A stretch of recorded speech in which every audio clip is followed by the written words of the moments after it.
digital, qui est un mot qui veut dire beaucoup de choses, il faut qu'on essaye de le qualifier un petit peu ça. En ce qui me concerne, c'est de les accompagner sur leur marketing, sur des sujets d'acquisition, sur des sujets de marque, sur la distribution de leur offre à travers nos différents produits, et également sur les sujets de monétisation.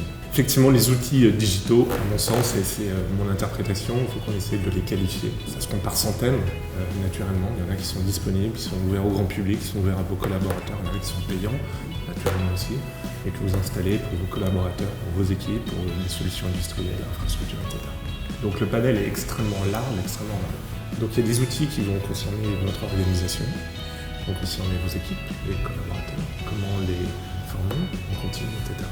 Les outils grand public que vous citez, Mirabel, on a un certain nombre à disposition chez Google. Il y en a un qui est relativement connu, qui s'appelle Google Trends, qui est un endroit où vous pouvez vous rendre pour comprendre un peu l'intensité des recherches qu'il peut y avoir sur vos marques, sur vos catégories que vous pouvez travailler, en politique également, c'est extrêmement important. Comprendre l'intensité des recherches qui sont faites par les Français.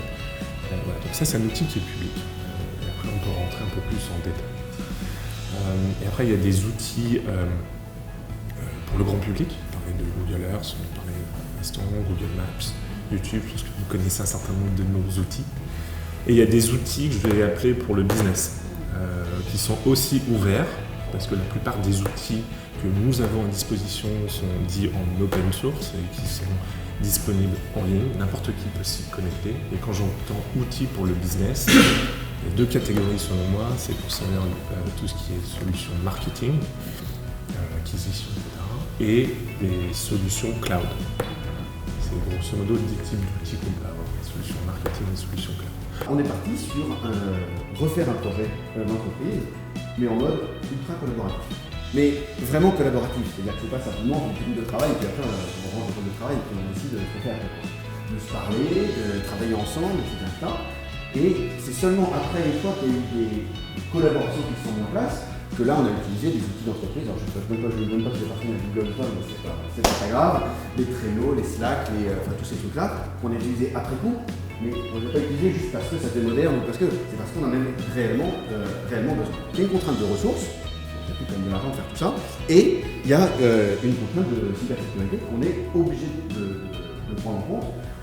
Et je pense qu'on peut, enfin c'était ce que tu étais en train de trouver, ça va aller de pire en pire, quoi. Enfin, on ne pourra pas, à mon avis, y échapper.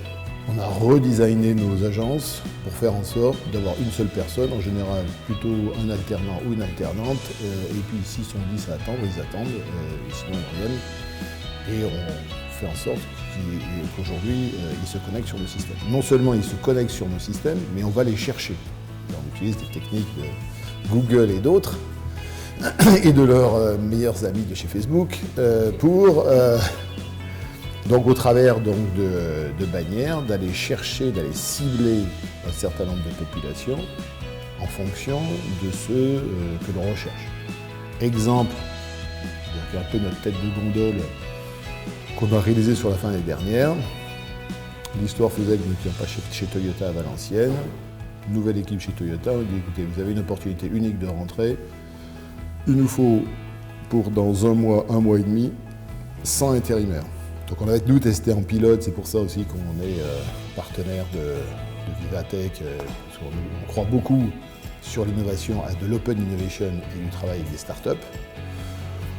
Donc on a fédéré quelques startups et on est allé targeter des gens qui habitent à 25 km autour de l'usine de Toyota, et on a targeté des gens qui parlent voiture sur Facebook.